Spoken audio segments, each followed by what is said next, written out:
बुलाने के बाद उसने यूं ही बेख्याली में पूछ लिया कि मेरे बेटे जरा मुझे जवाब दे, जो तेरी पहली वाली माँ थी जिसने तुझे पैदा किया था, और ये जो तेरी दूसरी वाली माँ है जिससे मैंने बाद में निकाह किया है, इन दोनों में तुझे कोई फर्क नजर आता है? इन दोनों में तुझे कोई डिफरेंस नजर आता है? इन दोनों में तुझे कोई फर्क नजर आता है? तो उसके बच्चे ने जवाब दिया, मेरे बाप, जो मेरी पहली वाली माँ थी वो बड़ी झूठी औरत थी, वो जब भी बोलती थी झूठ बोलती थी, वो जब भी कहती थी झूठ कहती थी, उससे बड़ी झूठी औरत मैंने कायनात में देखी नहीं है। और ये जो मेरी दूसरी वाली माँ है जिससे आपने बाद में निकाह किया है, ये जब भी बोलती है हमेशा सच बोलती है। अल्लाह अल्लाह अल्लाह, तवज्जो करें आप। उसके बाप को ताज्जुब हुआ, उसने कहा मेरे बेटे जरा इसको एक्सप्लेन करके तो बता, जरा इसकी वजाहत करके तो बता। जिस माँ ने तुझे 9 महीने अपनी कोख में रखा है, जिस माँ ने तुझे अपना खूने जिगर पिला के बड़ा किया है, जिस माँ ने तुझे पाल पोस करके इस लायक बनाया है, तू उसे झूठी कह रहा है, और जिससे मैंने बाद में निकाह किया है इसे तू सच्ची कह रहा है। जरा इसकी वजाहत तो कर, जरा इसकी तशरीह तो कर, जरा इसका एक्सप्लेन तो कर। तो उसके बेटे ने कहा मेरे बाप, मामला ये है, फर्क ये है, बात ये है, मसला ये है, जो मेरी पहली वाली माँ थी जिसने मुझे पैदा किया था, जब वो मुझसे कहती थी अगर मेरा कान नहीं मानेगा, अगर काम नहीं सुनेगा, अगर खेल कूद में मशगूल रहेगा, तुझे दिन भर भूखा रखूंगी, खाना नहीं दोगी। ऐ मेरे बाप, मैं दिन भर उसकी बात को नहीं सुनता था, मैं दिन भर खेल कूद में मशगूल रहता था, लेकिन जब मैं घर वापस आता था वो मुझे खाना भी देती थी, मुझे पानी भी देती थी, मुझे अपने सीने से भी लगाती थी, मुझे प्यार भी करती थी। और ये जो मेरी दूसरी वाली माँ है, अब जब मैं इसका कहा नहीं मानता हूँ जिससे आपने बाद में निकाह किया है, अब जब मैं इसकी बात नहीं सुनता हूँ, ये मुझसे कहती है कि अगर मेरा कहा नहीं मानेगा तुझे दिन भर भूखा रखूंगी, अगर मेरी बात नहीं सुनेगा मुझे दिन भर प्यासा रखूंगी। ऐ मेरे बाप, अगर मैं इसकी बात ना सुनूं, ये मुझे दिन भर भूखा रखती है, खाना नहीं देती है, ये मुझे दिन भर प्यासा रखती है, पानी नहीं देती है। उसने कहा मेरे बाप, मेरे कहने का मतलब यह है कि मैंने अपनी सगी माँ को झूठी इसलिए कहा है कि वो कहती थी मगर करती नहीं थी, और मैंने इसे सच्ची इसलिए कहा है कि वो जो कहती है वो करती है। उसने कहा मेरे बाप, आपने पूछा है दोनों माओं में फर्क क्या है, सुने, पूरी कायनात में मैं चाहे जिसके दामन को पकड़ के माँ कह लूं, लेकिन हकीकी माँ सिर्फ एक होती है। उसने कहा मेरे बाप, पूरी कायनात में चाहे जिसको माँ कह लूं, लेकिन जो मोहब्बत अल्लाह सगी माँ के सीने में देता है औलाद के लिए, वो कायनात में किसी और के सीने में नहीं मिल सकती है। जरा आप तवज्जो करें, कहाँ है वो नौजवान जो माँ बाप को तकलीफें देते हैं? कहाँ है वो मेरे नौजवान जो माँ बाप को परेशानियों का सामना करवाते हैं, जो माँ बाप को गालियां देते हुए नजर आते हैं? जरा तवज्जो कर लें आप, अल्लाह के नबी फरमाते हैं, हुजूर फरमाते हैं लोगों, अगर कोई खाने काबा के सामने नमाज पढ़े, और हुजूर फरमाते हैं इस तरह नमाज पढ़े कि दिन भर रोजा रखे, रात भर शब बेदार रहे, और हुजूर फरमाते नमाजें सारी कहां पढ़े?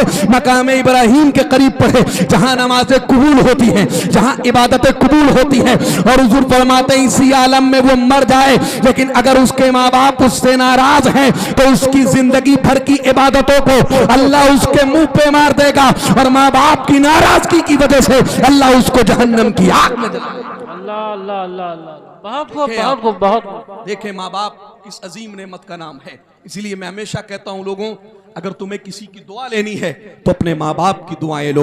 अगर तुम्हें सबसे पहले किसी की दुआ की जरूरत है तो माँ बाप की दुआ की जरूरत है। देखो ये उलमाए कराम बैठे हैं, आज आपके इलाके में कोई पीर साहब आ जाएं, आप उनका दामन पकड़ के यही कहते हैं हजरत हमारे लिए दुआ फरमा दें। कोई मुफ्ती साहब आ जाएं, आप यही कहते हैं हजरत दुआ फरमा दें। जरा तवज्जो कर लें, ये उलमाए कराम बैठे हैं, बड़ी जिम्मेदारी के साथ मैं ये जुमला पेश कर रहा हूँ, जरा तवज्जो करें आप। मैं ये जुमला आप सबके सामने रखता हूँ, जो उलमाए कराम बैठे हैं, अगर मैं गलत हूंगा ये सलाह फरमाएंगे। जरा तवज्जो करें, आपके हक में कोई पीर साहब दुआ करें, आपके हक में कोई मुफ्ती दुआ करे, आपके हक में कोई मुफ्ती दुआ करे, कोई मुहक्किक दुआ करे, कोई मुजद्दिद दुआ करे, कोई मुहद्दिस दुआ करे, आपके हक में कोई सैयद सादा दुआ करे, कोई आले रसूल दुआ करे, कोई जमानत नहीं है कि वो दुआ अल्लाह कबूल करे या अल्लाह रद्द फरमा दे। लेकिन अगर आपके माँ बाप के हाथ आपके हक में दुआ के लिए उड़ गए, हुजूर फरमाते लोगों मैं जमानत देता हूं कि माँ बाप की दुआ को अल्लाह कभी रद्द नहीं फरमाता है। इधर हाथ उठते हैं, उधर अल्लाह दुआ को कबूल फरमा लेता है। नारे तकबीर, नारे रिसालत, मसलके आला हजरत, अज़मते वालिदैन, हजरत अल्लामा अरशद सकाफी साहब किबला उर्से मुक़द्दस। बहुत खूब, वाह वाह वाह। जरा तवज्जो कर लें आप, एक हदीस आप और सुन ले। हुजूर फरमाते हैं लोगों, अगर किसी शख्स के हक में हुजूर फरमाते हैं, अगर किसी के लिए पूरी कायनात के नेक मुत्तकी परहेजगार बंदे इकट्ठा हो जाएं, तवज्जो करें, हुजूर फरमाते हैं वो हाथ उठा के उसके हक में बद्दुआ करें, अल्लाह इस बंदे को तबाह बर्बाद कर दे, अल्लाह इसको गारक फरमा दे, अल्लाह रब्बुल इज्जत इसको तबाह कर दे। हुजूर फरमाते हैं सारे नेक बंदे उसके हक में बद्दुआ करें। और हुजूर फरमाते तन्हा अगर उसकी माँ अपने बच्चे के हक में दुआ के लिए हाथ उठा दे तो हुजूर फरमाते हैं पूरी दुनिया के मुत्तकी परहेजगार की बद्दुआ को या दुआ को अल्लाह रद्द फरमा देगा, और तन्हा माँ की दुआ को अल्लाह औलाद के हक में कबूल। क्या बात है, वाह वाह वाह वाह, सुभान अल्लाह। करें आप, अगर आपको दुआ लेनी है, माँ बाप की दुआएं ले आप। माँ बाप की दुआ वहां पहुंचाती हैं, बहुत उम्दा पैगाम। जिंदगी भर की इबादतें भी आपको नहीं पहुंचा सकती हैं। माँ बाप की दुआएं वहां पहुंचाती हैं जहां आप पूरी जिंदगी अगर किसी के आस्थाने पे सर को रख करके आप अपनी जिंदगी को खत्म कर दें, किसी पीर साहब का दामन पकड़ करके आप पूरी जिंदगी उनके साथ चलते रहें, उनकी दुआएं और खिदमत आपको वहां नहीं पहुंचा सकती है जहां माँ बाप की दुआएं आपको पहुंचा सकती हैं। जरा तवज्जो कर लें, एक इस ज़िम्न में एक वाकया मैं आपके सामने पेश कर दूं और उसके बाद अपनी गुफ्तगू को मैं समेटता हूं, इसलिए कि देखें शायर मुल्क हिंदुस्तान भाई जाकिर इस्माइली साहब। नारे तकबीर। जवाब नहीं दे रहे, चेहरा देखें, जवाब दीजिए। नारे तकबीर, नारे रिसालत, मसलके आला हजरत उर्से मुक़द्दस, शायरे हिंदुस्तान, शायरे हिंदुस्तान, शायरे हिंदुस्तान जनाब जाकिर इस्माइली साहब किबला। नारे तकबीर, नारे रिसालत। तवज्जो है, बात समझ में आ रही है? अगर समझ में आ रही है तो बोले एक मरतबे सुभान अल्लाह। देखें आप, नजरें आप जाकिर भाई पे रखें, लेकिन आप तवज्जो मेरी तरफ रखें। देखें माँ बाप की दुआएं इंसान को कहाँ से कहाँ पहुँचाती हैं, फर्श से लेके अर्श तक माँ बाप की दुआएं पहुँचाती हैं।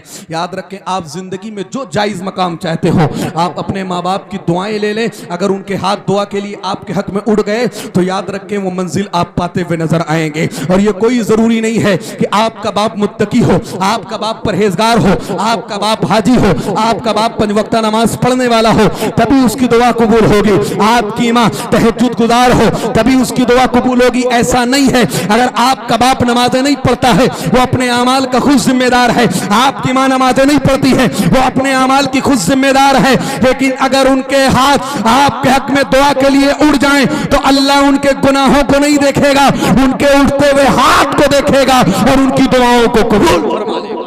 वाह वाह वाह वाह, बहुत उम्दा पैगाम। देखें आप, एक बहुत बड़ा नाम है तसव्वुफ की दुनिया में जिनको दुनिया हजरत बायजीद बुस्तामी के नाम से जानती है। जरा तवज्जो करें, ये बायजीद बुस्तामी कौन है? अल्लाह के बहुत बड़े वली हैं। एक मरतबा ये कुरान पढ़ रहे थे बैठ करके और आप कुरान की तिलावत करते रहे और जब आप इस आयत पर पहुंचे, अल्लाह फरमाता है हक अदा करो अल्लाह का और माँ बाप के हुकूक की अदायगी करो। जब आप इस आयत पर पहुंचे आपने कुरान को बंद किया। जब आप इस आयत पर पहुंचे अल्लाह फरमाता है अल्लाह की इबादत करो, माँ बाप के हुकूक को अदा करो, अल्लाह के हुकूक को अदा करो, माँ बाप के हुकूक की अदायगी करो। आपने कुरान को बंद किया, बंद करके अपनी माँ के पास आते हैं और आने के बाद कहते हैं माँ मैं अल्लाह के हक को भी अदा करता हूँ और तेरे हक को भी अदा करता हूँ। अल्लाह का हक भी मुझ पे है और तेरा हक भी मुझ पे है, लेकिन मुझसे दोनों हक की अदायगी नहीं हो सकती है।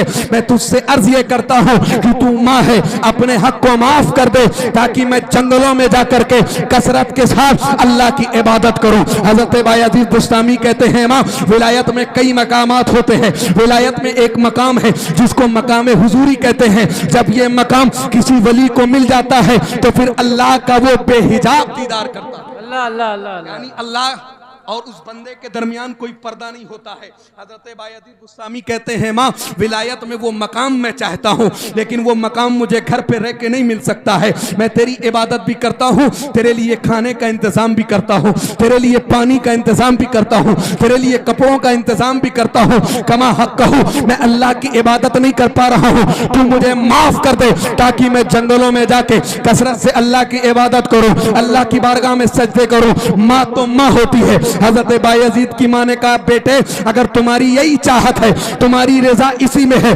अगर तुम्हारा दिल इसी बात पे खुश होता है तो जाओ, मैंने अपना हक माफ कर दिया है। हजरत बायजीद बुस्तामी चले हैं और आप जंगलों में गए हैं। रिवायतें मुख्तलिफ हैं, कई रिवायतें मिलती हैं, 12 साल की भी रिवायत मिलती है, 20 साल की भी रिवायत मिलती है, 40 साल की भी रिवायत मिलती है। हजरत बायजीद बुस्तामी 40 साल तक जंगलों में अल्लाह की इबादत करते रहे। और इबादत भी कैसे, अगर आप सुबह सैरी पानी पर करते थे तो शाम में इफ्तार आप दरख्त की पत्तियों पर किया करते थे। एक जुब्बा जो आप पहन करके गए थे उसी में आपने 40 साल गुजार दिए, अनाज का एक दाना तक नहीं खाया, अल्लाह की इबादत करते रहे, कमजोर हो गए, ज़ईफ़ी छा गई। एक मर्तबे एक जंगल से दूसरी जंगल की तरफ जा रहे थे, तवज्जो रखें आपको एक बस्ती नजर आई, थोड़ा सा आप करीब हुए तो आपको लगा ये बस्ती जानी पहचानी लगती है, थोड़ा सा और करीब हुए तो देखा आपने कि ये मेरा शहर बुस्ताम है, थोड़ा सा आप और करीब हुए, जब अपने मोहल्ले के करीब आए दिल में ये ख्याल आया कि जब मैं गांव के करीब आ गया हूँ, मोहल्ले के करीब आ गया हूँ तो चल के देखता हूँ कि माँ जिंदा है कि इंतकाल कर गई। अल्लाह अल्लाह अल्लाह। जब आप अपने मकान के करीब पहुंचे, देखा मकान बना हुआ था, मकान मेंटेन था, आप समझ गए कि इसमें रहने वाला भी जिंदा है। लेकिन रात का आधा पहर गुजर चुका था, आप दरवाजे पर बैठ गए, सोचने लगे हो सकता है माँ इस वक्त आराम कर रही हो, माँ नींद के आगोश में हो, अगर इस वक्त दस्तक दूंगा तो माँ को तकलीफ होगी, अगर इस वक्त जगाऊंगा तो माँ को तकलीफ होगी, माँ की नींद में खलल पड़ेगा। आप दरवाजे पर बैठ गए और सोचने लगे कि जब तक माँ बेदार नहीं होती है तब तक मैं दरवाजे पर दस्तक नहीं दूंगा। साथ में सोचने लगे बायजीद 40 साल का वक्त गुजर गया है, 40 साल का वक्फा गुजर गया है, तू 40 साल में कभी अपनी माँ से मिला नहीं है, 40 साल में कभी तूने अपनी माँ को देखा नहीं है। बायजीद अगर तेरी माँ ने पहचानने से इनकार कर दिया तो तू निशानी क्या बताएगा कि तू ही उसका बेटा बायजीद है। अल्लाह अल्लाह अल्लाह अल्लाह। बायजीद बैठ गए दरवाजे पर, सोचने लगे। मुर्रिखीन फरमाते हैं अंदर से बर्तन के खनकने की या पानी के गिरने की आवाज आई, आप समझ गए कि माँ जाग गई है। आपने दरवाजे पर दस्तक दी, तवज्जो रखें, आप दरवाजा खटखटाया। हजरत बायजीद कहते हैं लोगों मैं तो ये समझ रहा था कि माँ पहचानेगी कि नहीं पहचानेगी। हजरत बायजीद कहते हैं लोगों जब मैंने दरवाजे पर दस्तक दी है मेरे पैरों के नीचे से जमीन निकल गई है। हजरत बायजीद कहते हैं लोगों 40 साल के बाद जब मैंने अपने घर के दरवाजे पर दस्तक दी है, दरवाजे को खटखटाया है, दरवाजे को नॉक किया है तो अंदर से आवाज आई है मेरे बेटे बायजीद तू आ गया। हजरत बायजीद कहते हैं लोगों मैं ये समझ रहा था कि पता नहीं माँ पहचानती है कि नहीं पहचानती है, लेकिन जिस माँ ने 40 साल के बाद भी मेरे अंदाजे दस्तक को फरामोश नहीं किया है वो मुझे कैसे भूल सकती है।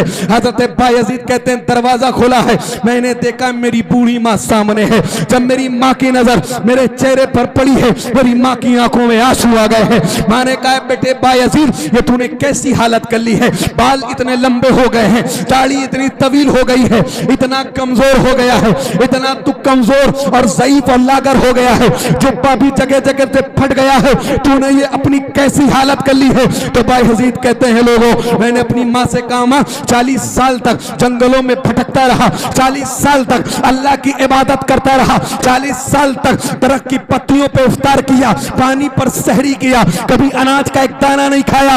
हजरत बायजीद कहते हैं लोगों मेरी माँ ने मेरी तरफ देखते हुए कहा मेरे बेटे जिस मकाम और मर्तबे के लिए तू अपनी माँ को छोड़ के गया था क्या अल्लाह ने तुझे वो मकाम दे दिया, क्या अल्लाह ने तुझे वो मर्तबा दे दिया, विलायत में जो तू मकाम चाहता था क्या तुझे मिल गया। हजरत बायजीद सर को हिलाते हैं कहते हैं नहीं माँ 40 साल इबादत की लेकिन वो मकाम नहीं मिला। मुर्रिखीन फरमाते लोगों हजरत बायजीद बुस्तामी की वालिदा ने अपने दोनों हाथों को उठाया और दुआ करती है अल्लाह तू देख रहा है ना मेरे बेटे ने मेरी कैसी इबादत की है, ऐ अल्लाह उसने 40 साल तेरी इबादत की है मुझसे दूर रहा है, ऐ अल्लाह ये जो मकाम चाहता है तू उसको वो मकाम अता कर दे।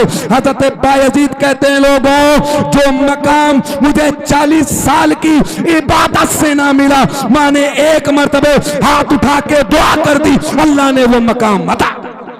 नारे तकबीर, नारे रिसालत, मसलके आला हजरत, अज़मते वालिदैन, बहुत उम्दा बहुत उम्दा। देखें आप माँ के हाथ उठ गए। हजरत बायजीद कहते हैं 40 साल तक जो मकाम मैं ना पा सका, जिसके लिए पेशानियों को मैं रगड़ता रहा, सजदे करता रहा, रोजे रखता रहा, लेकिन माँ ने सिर्फ हाथ उठा दिए बस कि अल्लाह इसे वो मकाम दे दे।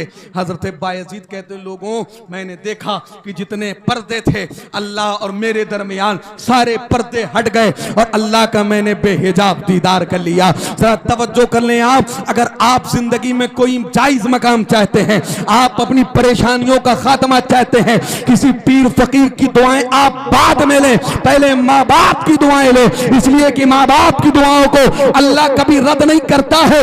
इधर दुआएं निकल हैं उधर अल्लाह शर्फ कबूलियत अता कर देता है। क्या बात है, सुभान अल्लाह। बस चलते चलते आप सबसे मैं हाथ जोड़ के इल्तिमास करता हूं कि जिन्होंने माँ बाप को तकलीफें दी हैं, आप माँ बाप से माफी मांगे। जिनके माँ बाप जिंदा हैं वो जाके माफी मांगे, इसलिए कि हुजूर फरमाते, देखें आप, आखिरी बात, शहादत कितना बड़ा मर्तबा है। कुरान में फरमाया गया शहीद को मुर्दा मत कहो, शहीद को मुर्दा खुमान ना करो। हुजूर हदीस में फरमाते हैं जो शहीद होता है उसका खून जमीन पे गिरने से पहले पहले अल्लाह उसकी मगफिरत फरमा देता है। लेकिन हुजूर फरमाते लोगों, अगर कोई माँ बाप का गुस्ताख हो, अगरचे वो शहादत पाके गया हो, अगरचे वो अल्लाह की राह में शहीद होके गया हो, हुजूर फरमाते हैं उस वक्त तक अल्लाह उसे जन्नत नहीं देगा जब तक उसके माँ बाप उससे राजी ना हो जाए। और हुजूर फरमाते हैं लेकिन शहीद होके गया है इसीलिए अल्लाह जहन्नम में भी नहीं डालेगा। जन्नत और जहन्नम के दरमियान एक मकाम है, वहीं अल्लाह उन्हें रखेगा। लेकिन जब तक माँ बाप राजी ना हो जाएं, शहादत के बाद भी जन्नत नहीं मिलती है। जिन्होंने माँ बाप को तकलीफें दी हैं, माँ बाप से माफी मांगे, इसलिए कि हुजूर फरमाते हैं जो माँ बाप को तकलीफ देता है, जो माँ बाप का गुस्ताख होता है, हुजूर फरमाते हैं अगर जीते जी उसने माँ बाप को राजी नहीं किया, हुजूर फरमाते हैं पूरी दुनिया में एक मर्तबे वो पहले जलीलो ख्वार होगा, उसके बाद उसे मौत आएगी, उससे पहले उसे मौत आ नहीं सकती। अल्लाह अल्लाह अल्लाह। समझ रहे हैं? इसीलिए माँ बाप, जिनके माँ बाप जिंदा हैं उनको राजी करें। आप जिनके कब्र में जा चुके हैं, आपको लगता है आपने उनके हुकूक में कोताही की है, आप जाके कब्र पे उनसे माफी मांगे। माँ बाप का वो दिल है, वो जहां भी होंगे आपको माफ करते हुए नजर आएंगे। दुआ करें अल्लाह रब्बुल इज्जत इस उर्स पाक को अपनी बारगाह में कबूल फरमा ले। कारी सयूद साहब किबला की मेहनत को, इनके बरादरान की मेहनत